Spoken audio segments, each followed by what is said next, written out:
Lavanın Yaqubu təqib etməsi.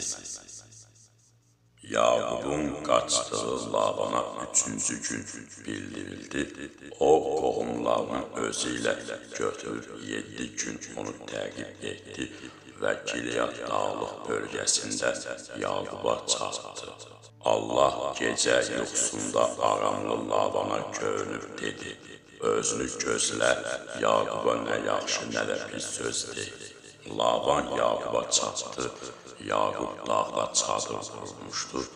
Lavan qohumları ilə birgə Gilead dağında çadır qurdu. Lavan Yaquba dedi: niyə belə etdin, məndən gizlicə qaçdın və qızlarımı müharibə əsirləri kimi apardın? Nə üçün gizlicə qaçıb məni aldatdın?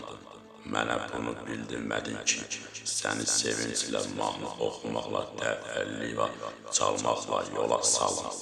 Məni nəvələrimlə qızlarını öpməyə qoymadın. Ağılsızcasına rəftar etmirsən. Sizə pislik edə bilərdim, ancaq atanızın Allahı dünən gecə mənə belə söylədi: özünü gözlə, Yaquba nə yaxşı, nə də pis söz deyil. İndi atanın evi üçün bərk darıxdığına görə çıxıb gelirsən. Bəs büt Allah'ını niyə oğurlayıb aparsan? Yaqub Lavana cavab verdi: qorxub düşündüm ki, qızlarını zorla məndən alarsan. Büt Allah'ların isə kimin yanında tapsan, o sağ qalmayacaq. Qohumlarımızın önündə yoxlayıb məndən nəyini tapsan özünə götür. Ancaq Yaqub Rahiləni onları oğurladığını bilmirdi. Lavan Yaqubun Ləyanın və 2 qarabaşın çadırına girdi, ancaq büt Allahları tapmadı. O, Ləyanın çadırında çıxıb Rahilənin çadırına girdi. Rahilə ev bütlərini götürərək dəvənin yəhərinə qoyub onların üstündə oturmuşdu. Lavan bütün çadırı yoxladı, ancaq onları tapmadı. Rahilə atasına dedi: hüzurunda qalxa bilmədim üçün ağam qəzəblənməsin. Çünki qadın adətinə mübtəlayım. Lavan axtardı, ancaq ev bütlərini tapmadı. Yaqub qəzəblənib Lavanla mübarizə etdi. O Lavana söylədi: günahım və təqsirim nədir ki, məni belə təqib edirsən? Bütün şeylərimi yoxladın, bütün ev şeylərindən nə tapdın?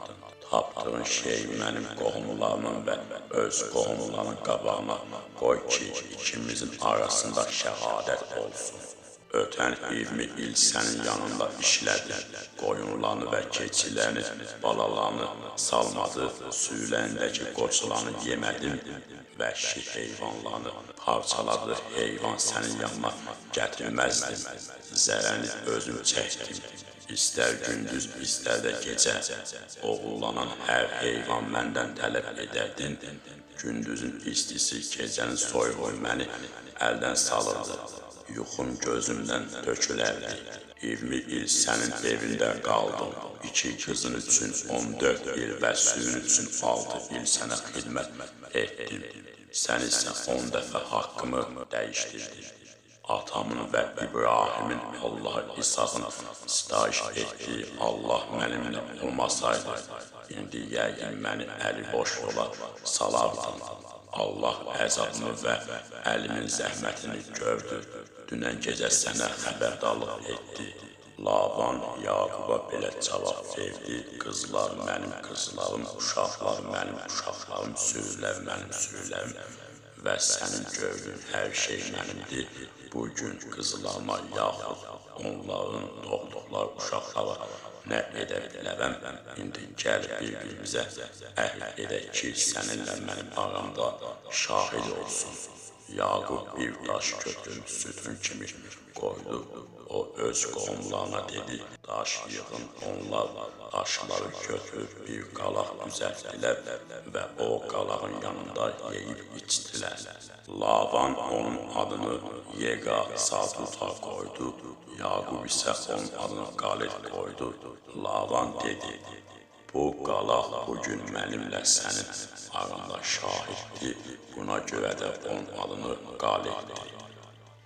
Ona həm də Mispa deyildi, çünki Laban demişdi, bir-birimizdən ayrılan zaman qoy Rəbb səninlə mənim aramda gözətçi olsun.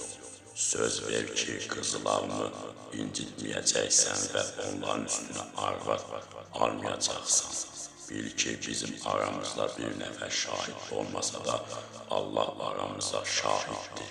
Laban yenə Yaquba dedi, bax, bu da öz aramızda düzəltdiyin qalaq və sütun, bu qalaq və sütun şahid olsunlar ki, nə mən sənin tərəfinə qalğın o tayına gedəcəyəm, nə də sən pislik etmək üçün mənim tərəfimə qaldığın və sütunun bu tayına gələcəksən. Qoy İbrahimin, Naxurun və onların atalarının Allah aramızda hökm etsin. Yaqub atası İsaqın sitayiş etdi, Allaha and içdi. Sonra Yaqub o dağda qurban kəsdi və qohumlarını çörək yeməyə çağırdı. Onlar çörək yedilər və dağda gecələdilər. Laban səhər tezdən qalxıb nəvələrini və qızlarını öpdü. Onlara xeyir-dua verdi, sonra öz yerinə qayıtdı. Yaqubun Esavla görüşə hazırlaşması. Yaqub yoluna davam etdi. Allahın mələkləri ona rast gəldi. Yaqub onları görəndə dedi, bu Allahın ordugahıdır. O yerin adını Maxanayim qoydu. Yaqub özündən qabaq Edom çölünə, Seyir torpağına, qardaşı Esavın yanına qasidlər göndərdi. Onlar bu əmri verdi, ağam Esava söyləyin ki, qulun Yaqub belə deyil.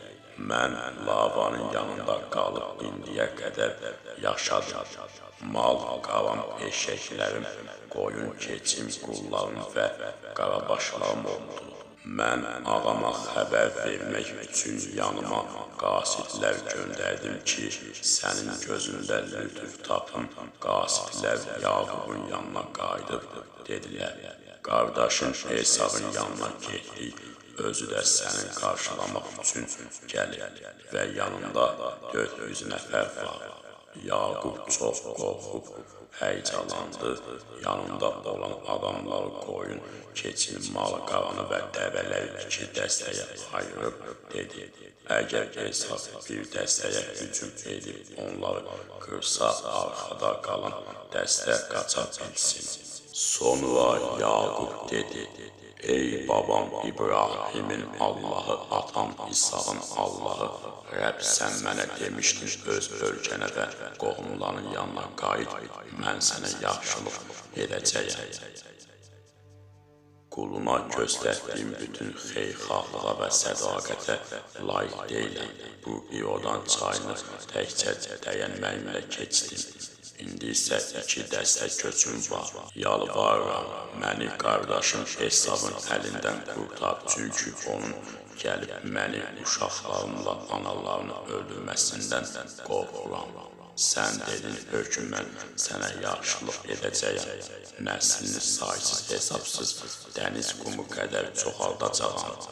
Yaqub o gecəni orada keçirdi, özünü də olan hər şeydən qardaşı Esava hədiyyə olaraq 200 keçi, 20 təkə, 200 qoyun, 20 qoç balaları ilə bircə 30 sağmal, dəvə, 40 inək, 10 buğa, 20 dişi və 10 erkək eşək götürdü. Sürüləri ayrı-ayrı qullarına tapşırdı və onlara dedi, mənim qabağımda gedin və bir sürü ilə o bir sürü arasında məsafə saxlayın.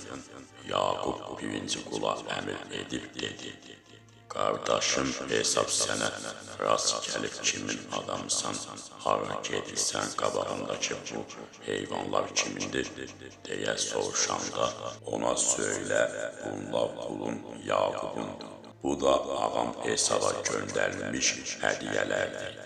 Özü də bizim dalımızca gəlib, sonra o ikinci, üçüncü quluna və sürülərin dalınca gedən hər kəsə əmr edib dedi. Esava rast gələndə ona eyni sözləri söyləyin. Qulun Yaqub da dalımızca gəlir. Çünki o öz-özünə deyirdi. Əvvəlcə qabağında göndərdiyim hədiyyələrlə onu rəhmə gətirərəm. Sonra onunla görüşərəm, bəlkə onda məni qəbul edər. Hədiyyələr Yaqubun qabağında getdi, o isə gecəni düşərgədə yatdı. Yaqubun Allahla rastlaşması. Yaqub gecə qalxıb 2 arvadını, 2 cariyəsini və 11 uşağını götürərək Yapok çayını keçidindən keçdi, onlar götürüb çay keçdi və özünə məxsus şeylər də keçdi. Sonra Yaqub tək qaldı, dan yeri sökülənə qədər bir şəxs onunla güləşdi. Yaqub üstünə gələ bilmədiyini görüb onun budunu oynağını zərbə vurdu. O şəxslə güləşərkən Yaqubun budunda oynağı zədələndi. O şəxs dedi, burax gedim, çünki səhər açılır. Yaqub dedi, mənə xeyir dua verməsən səni buraxmam. O şəxs soruşdu, adın nədir? O dedi, Yaqub. Şəxs dedi, artıq sənə Yaqub deyil, İsrail deyiləcək. Çünki sən Allahla və insanlarla güləşib üstün gəlmirsən. Yaqub soruşdu, xahiş edirəm adını söylə. O dedi, adımı niyə soruşsan? O şəxs orada Yaquba xeyir dua verdi. Yaqub o yerin adını Penil qoydu. Çünki demişdi, Allahı üz-üzə gördüm və salamat qaldım. Yaqub Penildən keçəndə günəş doğdu, o bir budundan axsıyırdı.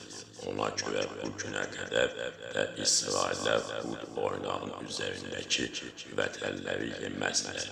Çünki güləşən şəxs Yaqubun bud oynağını vətərinə toxunmuşdur. Yaqubun Esavla görüşü. Yaqub başını qaldırıb gördü ki, Esav 400 adamla birlikdə gəlib, o Ləyyanın, Rahilənin və 2 cariyəsinin uşaqlarını ayırdı.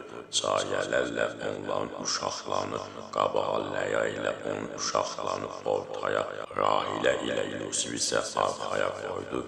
Özü isə onların qabağına keçdi və qardaşına yaxınlaşanda 7 dəfə yerə əyildi.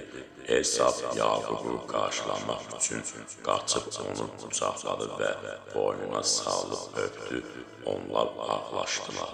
Esav başını qaldırıb qadınları və uşaqları görəndə dedi, bunlar sənin nəyindir? Yaqub dedi, Allahın sənin quluna lütf etdiyi uşaqlarıdır. Əvvəl cariyələrlə uşaqları yaxınlaşıb təzim etdilər, sonra Ləya ilə uşaqlar yaxınlaşıb təzim etdilər, axırda isə Yusiflə Rahilə yaxınlaşıb təzim etdilər. Esav soruşdu, rast gəldiyim o biri dəstəni nə üçün göndərmişdir? Yaqub dedi, ağamın gözündə lütf tapmaq üçün. Esav dedi, mənim sürüm çoxdur qardaşım, səndə olan sənin olsun. Yaqub dedi, yox, xahiş edirəm, indi gözümdə lütf tapdımsa, çünki sənin üzünü görəndə Allahın üzünü görmüş sandım. Mənə qarşı çox xeyirxah oldum. Xahiş edirəm, sənə gətirilən hədiyyələri götür, çünki Allah mənə lütf etdi və indi mənim hər şeyim var. Yaqub təkid etdikdən sonra Esav hədiyyələri götürdü. Esav dedi, köç edib gedək, mən sizin qabağınızda gedəcəyəm. Yaqub ona dedi, ağam bilir ki, uşaqlar zəifdir, yanında olan qoyun, keçi və mal-qarada sağlamdır. Sürüləri bir gün bərk sürsələr, hamısı tələf olar. Xahiş edirəm, ağam, qulundan qabaqda geçsin.